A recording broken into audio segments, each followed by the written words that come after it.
আজকে আমি আপনাদের জন্য আবার একটা নতুন মোমোর রেসিপি নিয়ে চলে এসেছি। বাই দ্য ওয়ে, আমি আপনাদের Trisha and welcome to my channel Trisha's tasty ট্রিটে। আর আজকে আমি বানাচ্ছি খুব সহজ পদ্ধতিতে চিকেন তন্দুরি মোমো। তাহলে চলুন শুরু করা যাক। এই চিকেন তন্দুরি মোমো বানানোর জন্য একটা বোলের মধ্যে নিচ্ছি হাফ চামচ মতো কাশ্মীরি লাল লঙ্কার গুঁড়ো, স্বাদ মতো নুন, 1/4 চামচ মতো হলুদ গুঁড়ো, দেবো স্বাদ মতো চিনি, হাফ চামচ মতো দেবো তন্দুরি মশলা, হাফ চামচ মতো দেবো চাট মশলা, 2 চামচ দিয়ে দিচ্ছি সর্ষের তেল, আর দেবো 2 চামচ মতো টক দই। এবার এগুলোকে আমি খুব ভালো করে প্রথমে মিশিয়ে নেব। ভালো করে মেশানো হয়ে গেলে এর মধ্যে আমি কয়েকটা চিকেন মোমো দিয়ে দিচ্ছি।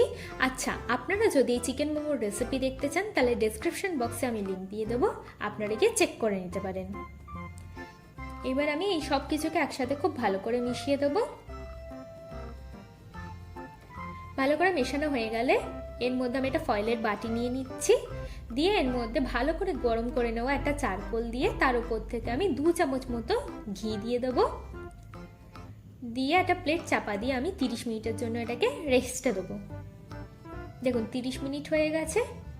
এবার ফয়েলের বাটিটা আমি ওর মধ্যে থেকে ফেলে দিচ্ছি, দিয়ে কয়েকটা ক্যাপসিকাম দেবো আর দেবো কয়েকটা পেঁয়াজের কুচি, দিয়ে ভালো করে আবার এটাকে আমি মিশিয়ে নেব। আচ্ছা, আমি এরকম একটা স্টিক নিয়ে নিয়েছি। এবার এই স্টিকের মধ্যে আমি প্রথমে মোমো, তারপরে ক্যাপসিকাম, তারপরে পেঁয়াজ, আবার একটা মোমো গিথে নেব। আপনাদের কাছে যদি স্টিক না থাকে কোনো অসুবিধা নেই, তার জন্যও আমি দেখিয়ে দেবো। এবার একটা প্যানের মধ্যে প্রথমে আমি একটু তেল ব্রাশ করে নেব। এবার একটা স্টিকটাকে আমি রেখে দেবো। যাদের কাছে স্টিক থাকবে না তারা এরকম শুধু মোমো আর ক্যাপসিকাম আর পেঁয়াজগুলোকে এইভাবেই রেখে দিতে পারেন। এবার এপিট ওপিট করে কিন্তু আমাদের মোমোগুলোকে খুব ভালো করে ভেজে নিতে হবে।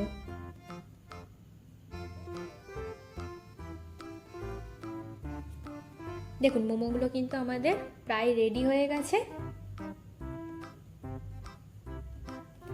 চলুন এবার এগুলোকে আমি সার্ভ করে নেব।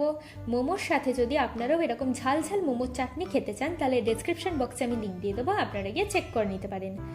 আমার ভিডিওটি যদি আপনাদের ভালো লেগে থাকে তাহলে প্লিজ একটি লাইক করবেন, প্রচুর শেয়ার করবেন। এরকম আরও ভিডিও পেতে আমার চ্যানেলটিকে সাবস্ক্রাইব করবেন। টাটা।